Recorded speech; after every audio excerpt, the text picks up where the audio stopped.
Headlines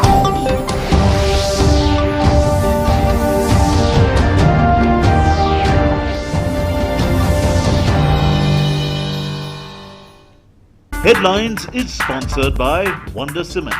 एक perfect शुरुआत. India and Portugal pledge to strengthen ties further. President Ramnath Kovind meets his Portuguese counterpart who is visiting the country.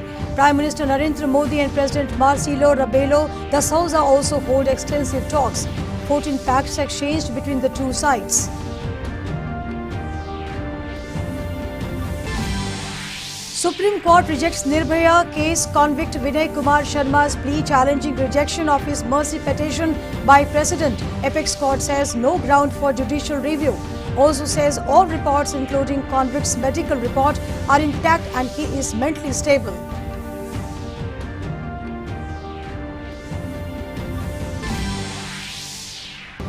Second batch of foreign envoys who visited Jammu and Kashmir for 2 days this week met the National Security Advisor Ajit Dobhal in Delhi upon their return, share information about their tour.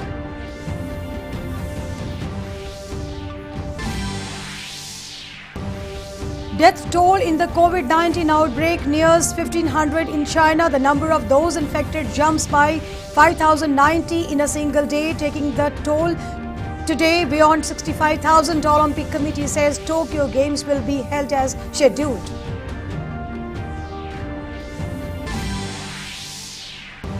And India maintains a strong vigil to guard against COVID-19. Health Secretary says situation is under control. Government adds flyers from South Korea and Japan to list of countries for mandatory screening at airports. Headlines was sponsored by Wonder Cement. एक perfect शुरुआत. I am Kiran Jha. The top stories of the day. India and Portugal signed 14 agreements to boost cooperation in a range of areas after Prime Minister Narendra Modi and Portuguese President Marcelo Rebelo de Sousa held extensive talks in New Delhi on Friday.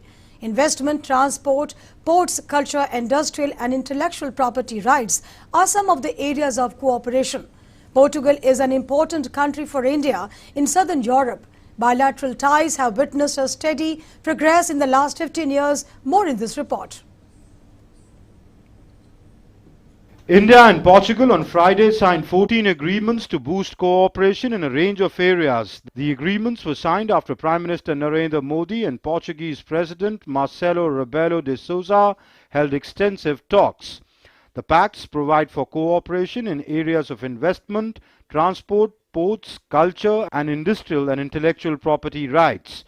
The documents were exchanged in the presence of Prime Minister Narendra Modi and visiting Portuguese President following delegation-level talks between the two leaders in New Delhi. Some of the main documents which were exchanged include the MOU for cooperation and development of National Maritime Complex at Lothal in Gujarat, MOU for cooperation in the field of industrial and intellectual property rights, agreement on audio-visual co-production between India and Portugal, MOU between Portuguese Diplomatic Institute and Foreign Services Institute for Training, Cooperation Agreement on Maritime Transport and Port Development, Joint Declaration on India and Portugal Mobility Partnership, MOU between Invest India and Startup Portugal. Later, President Ramnath Kovind also met the visiting president and hosted a banquet in his honor.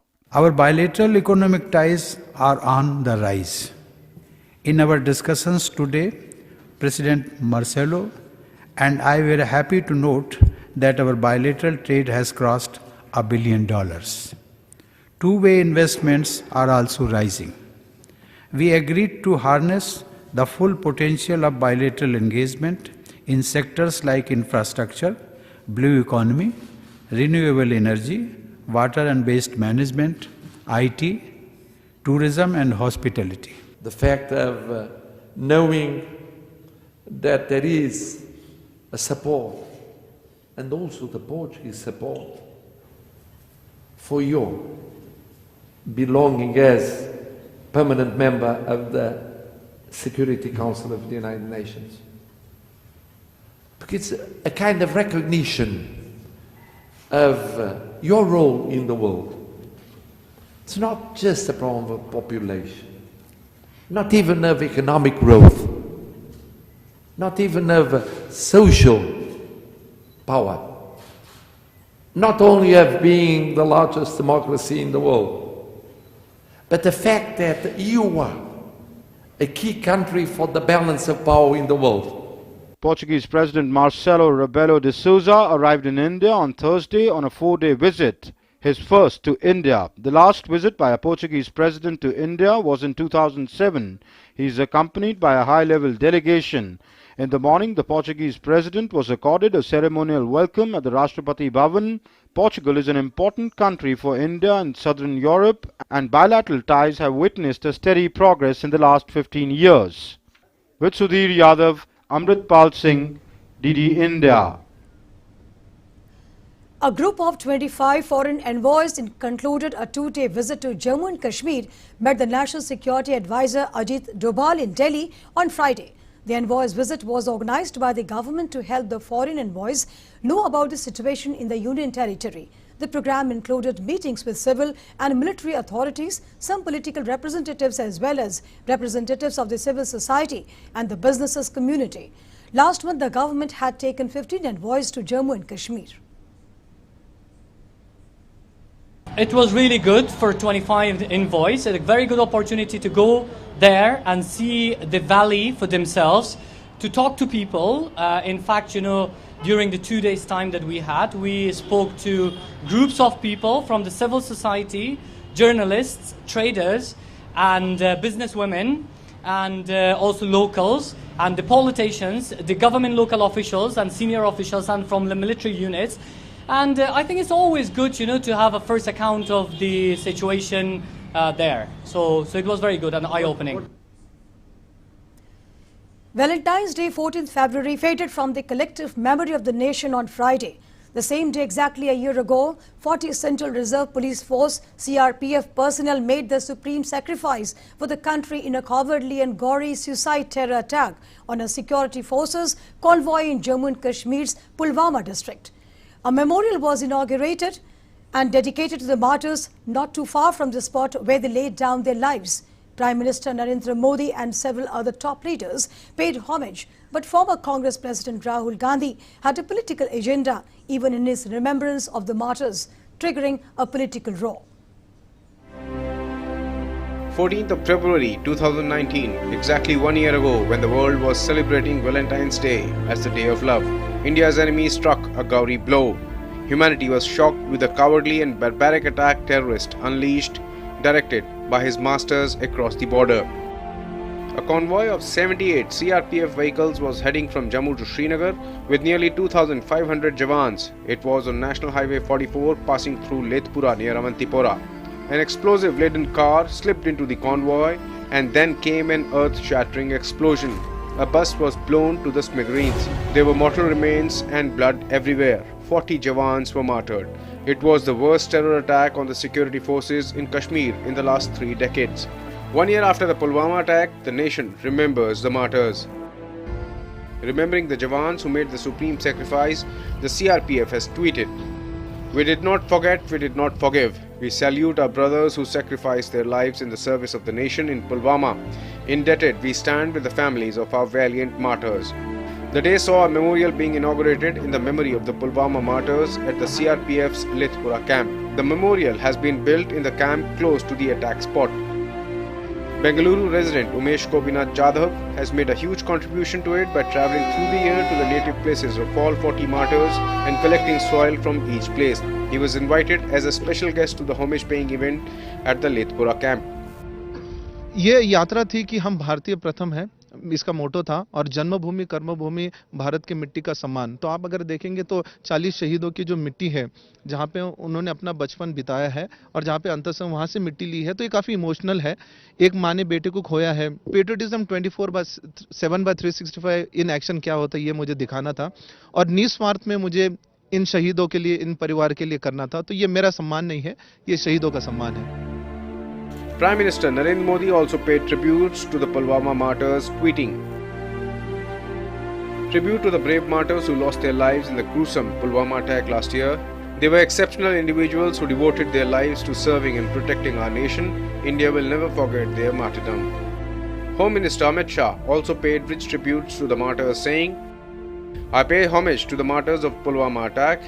India will forever be grateful of our brave hearts and their families who made supreme sacrifice for the sovereignty and integrity of our motherland." Defence Minister Rajnath Singh also tweeted, saying, "Remembering the fallen CRPF personnel who were martyred during the dastardly attack in Pulwama on this day in 2019, India will never forget their sacrifice. Entire nation stands united against terrorism and we are committed to continue our fight against this menace." Minister of State for Home Affairs G. Kishan Reddy paid homage to the martyrs at the National Police Memorial in Delhi. While remembering the martyrs, former Congress President Rahul Gandhi raised the question, who benefited the most from the attack, drawing fire from both the central government and the BJP. ये दिन में भी आज राहुल गांधी गैर जिम्मेदारी से आज controversial करने के लिए प्रयास कर रहे, अलग अलग गलत सवाल उठाने के लिए प्रयास कर रहे, ये बेबुनियाद सवाल उठाने के लिए प्रयास कर रहे, ये बहुत गलत है। ये राहुल गांधी जी की पुरानी आदत है।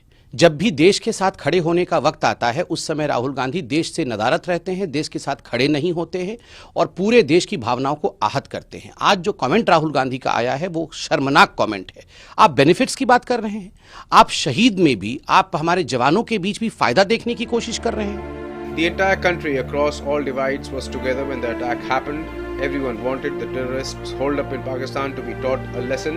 The Modi government followed the nation's sentiments in letter and spirit, upholding the honor of the martyrs by hitting back 12 days later on the 26th of February 2019. The terror camp in Pakistan's Balakot was obliterated, was attacked in an airstrike carried out by the Indian Air Force fighter jets. The aftermath of the Pulwama terror attack marked a paradigm shift in how India responds to terror attacks emanating from across the border. India also ramped up its international campaign to isolate Pakistan as Terroristan, and Pakistan is still facing the consequences of its cowardly acts. With Rama Tyagi in Pulwama, Sudhakar Das in Delhi, News DT India. Another delaying tactics to evade the hangman's noose by one of the Nirbhaya gang rape and the murder case convicts Vinay Sharma bit the dust in the Supreme Court on Friday. The apex court dismissed the plea where President's rejection of the death row convicts' mercy petition had been challenged. Here's a more report. The Supreme Court has dismissed the plea of Vinay Sharma, one of the 4 death row convicts in the Nirbhaya gang rape and murder case. Vinay had challenged the rejection of his mercy petition by the President, as he said that no ground was made out for judicial review of the rejection of the mercy petition. It also stated that all material, including Sharma's medical report, was placed before the President, who did apply his mind in rejection of the mercy plea. ये जो procedure है उसको ये कैसे loop holes का use करे, कैसे उसका मजाक बना रहे हैं, तो मैं कहूँगी कि अगर ये लूप होल्स का भी यूज करेंगे तब भी हार्डली 1 मंथ, इससे ज़्यादा किसी भी हाल में इस केस को ये डिले नहीं कर सकते हैं। तो मुझे पूरी उम्मीद है कि निर्भया को जल्दी ही जस्टिस मिलेगा और इन चारों को हैंग किया जाए। Vinay Sharma had claimed on Thursday that while rejecting his mercy plea, the President did not consider his mental illness following torture in jail. The centre, however, had opposed his claim and produced a medical report dated February 12th, which said he was fit and had a sound mind. The apex court also dismissed the contention of Sharma that he is mentally ill, saying the medical report suggests he is stable. Parents of Nirbhaya have now demanded that the convicts be hanged without any further delay. ये mercy खारिज होने के बाद ये याचिका थी, तो इतने बार खारिज होने के बाद तो इसलिए उम्मीद था कि खारिज होगी, क्योंकि सुप्रीम कोर्ट में बार बार ये घूम के आया है। एक ही केस 3 बार लोअर कोर्ट में, 3 बार हाई कोर्ट में, 3 बार सुप्रीम कोर्ट में गई है। उसके बावजूद भी राष्ट्रपति का ने जब खारिज कर दिया तो हमें तो पता था कि खारिज होगा। The trial court in Delhi had on January 31st stayed till further orders execution of 4 convicts in the case: Mukesh Kumar Singh, Pawan Gupta, Vinay Kumar Sharma and Akshay Kumar. The apex court has earlier dismissed petitions filed by convicts Mukesh and Akshay challenging the rejection of their mercy petition by the President. Pawan Gupta has not yet filed a curative petition, the last and final legal remedy available to a person, which is decided in chamber. Pawan has also the option of filing a mercy plea. Meanwhile, a Delhi court will hear the plea filed by Nirbhaya's parents seeking fresh death warrants against the convicts on Monday. With inputs from Vikas Sarthi in New Delhi, DD India. The Supreme Court on Friday completely lifted the ban on construction activities in the Delhi National Capital Region. The Apex Court had on November 4th last year banned all the construction and demolition activities in Delhi NCR. The top court issued notice to the Delhi government seeking its response on a separate application, which said that despite the ban imposed by the Apex Court, garbage burning was still going on. The Apex Court asked the Chief Secretaries of Delhi, Haryana, Uttar Pradesh and Rajasthan to file affidavits regarding compliance of the directions given by the court in its order passed earlier regarding measures including on curbing pollution, stubble and garbage burning. India is keeping a tight vigil to prevent the spread of COVID-19 in the country. Flights from South Korea and Japan have been added to the list of the countries who will be put through the screenings at the country's 21 airports. Meanwhile, in China, the number of new cases of infections jumped by nearly 5,000, taking the total number beyond 65,000. The death toll has also crossed 1,500. Here's the latest report. China and the world continue to grapple with the spread of COVID-19. In China, the official death toll from the novel coronavirus outbreak in Hubei province rose by 121 today, bringing the total death toll to 1,500. As per Hubei's Provincial Health Commission report, nearly 5,000 new confirmed cases reported yesterday. The total number of confirmed coronavirus cases soared up to 65,000 on national level, confirmed by the National Health Commission on Friday. Japan and the Philippines have one death case each. 6 health workers engaged in the treatment of people affected by the coronavirus have also died, and more than 1,700 health workers are infected. China has allocated 80.55 billion yuan to deal with this threat. Meanwhile, US has promised to help North Korea to fight with coronavirus. On the other hand, Indian Embassy in Tokyo in a statement said 3 Indian crew members on board Diamond Prince cruise ship who have tested positive for COVID-19 have been contacted and are currently receiving treatment at medical facilities. Meanwhile, a baby girl was discharged from a hospital in South China's Guangdong province following a family of 4 who left the hospital on the previous day. 6 patients cured of the novel coronavirus pneumonia in East China's Shanghai city volunteered to donate their plasma for outbreak control. Meanwhile, the International Olympic Committee and the Tokyo Olympic Organization Committee have said that the World Health Organization has given a go-ahead to the Olympic Games after reviewing the situation. The advice that we've received externally from WHO is that there's no case for any contingency plans of cancelling the games or moving the games. The measures being taken by the relevant authorities are properly addressing the situation. India is working to plug every possible loophole to prevent a deadly coronavirus epidemic. India is monitoring the new coronavirus outbreak at the highest level. Prime Minister Narendra Modi has appreciated the high-level commitment to duty showcased by Air India and Ministry of Health officials who conducted evacuation operation of the stranded Indians in Wuhan. The Prime Minister also issued a letter of appreciation to the team members of the evacuation operations. This letter would be handed over to the crew by the Minister of State for Civil Aviation. Air India conducted emergency evacuation operations from the Wuhan city, which is the epicenter of widely spreading novel coronavirus flu. DD India. Ek Bharat Shresth Bharat initiative by the Government of India is working to increase interaction between 2 cultures. With this, the traditional Khasi folk music has been appreciated by the people throughout the world. The traditional folk music of the Khasi community, and mainly on one of the plucked stringent instruments, the Utara, has been focused on the different playing techniques and rhythms. The legendary Utara player, Gloucester Longbet, has been playing the instrument since childhood. And let's see more report on how he plays.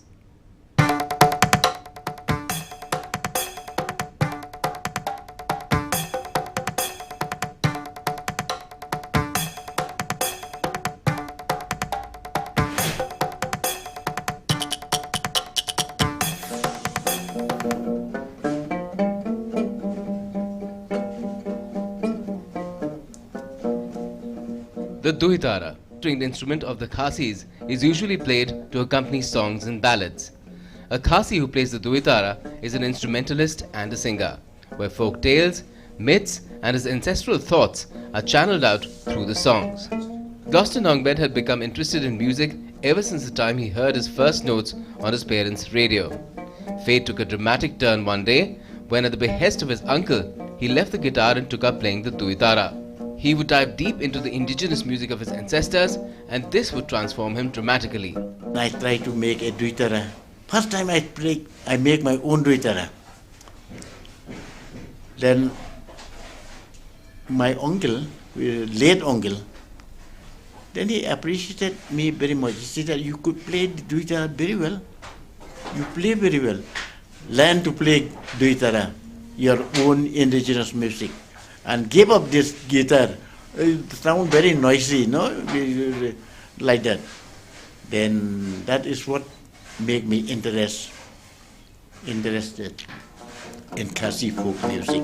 Khasi music has deep values for its people, for it carries the stories and memories of its forefathers. Khasi folk music has got deep meaning to a man who take it to his heart.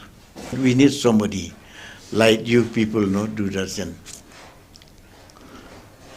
You can display very much to the outside world our music, our Khasi music.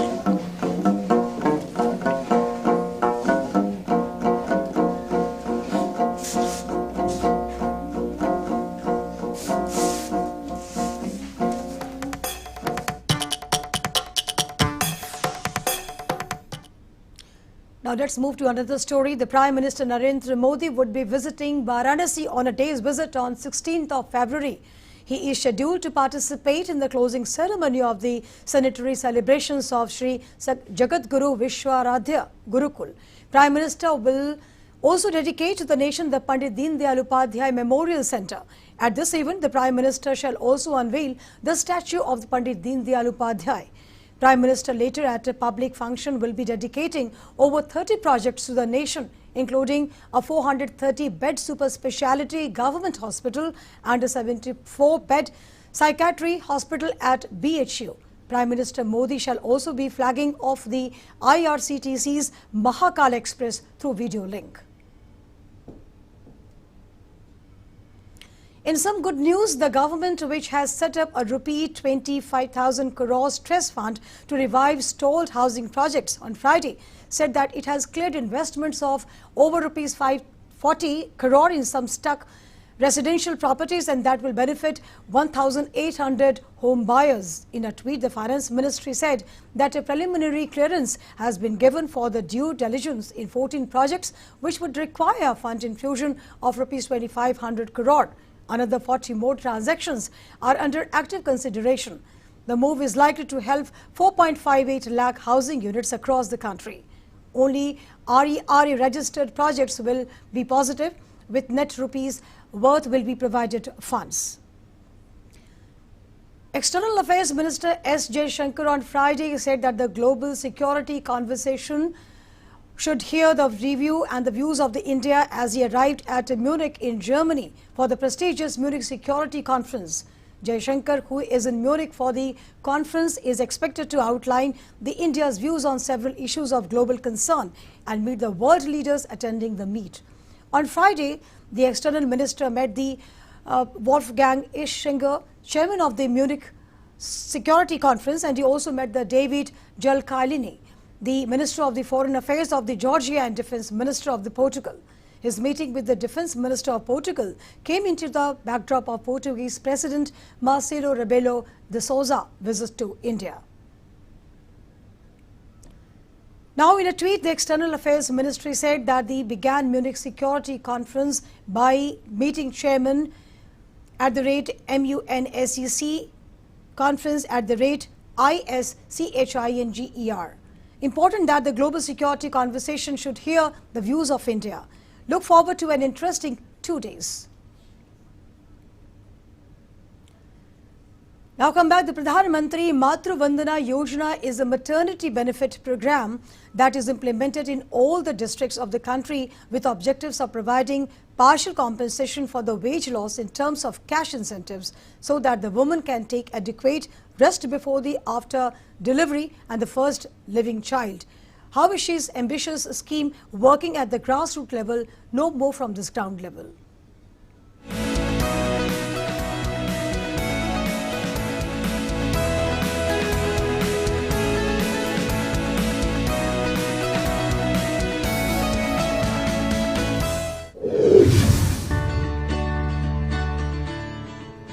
Pregnant and lactating women have enormously benefited from Vandana Yojna, which aims for ensuring safe delivery and healthy baby.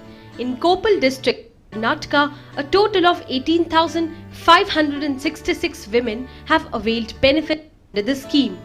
Both state and central governments, in order to ensure health of women and newly born child under the various schemes, provide eggs, milk and other nutritious food.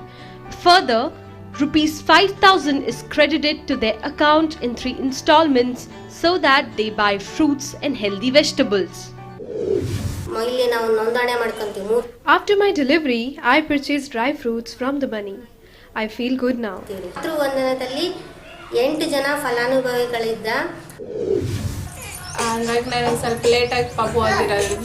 The money that I received was of great use. I felt empowered. Me and my child are healthy and I thank the Prime Minister.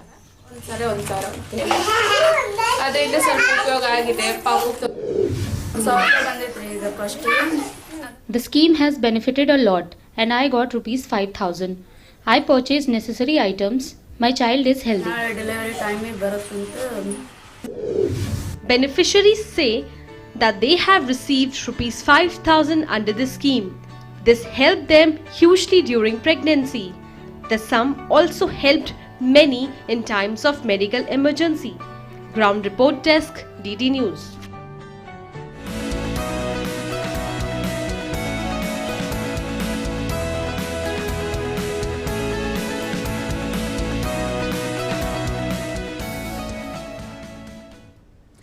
And that was all in this edition, but stay tuned for more updates. Till then, take care. Namaskar.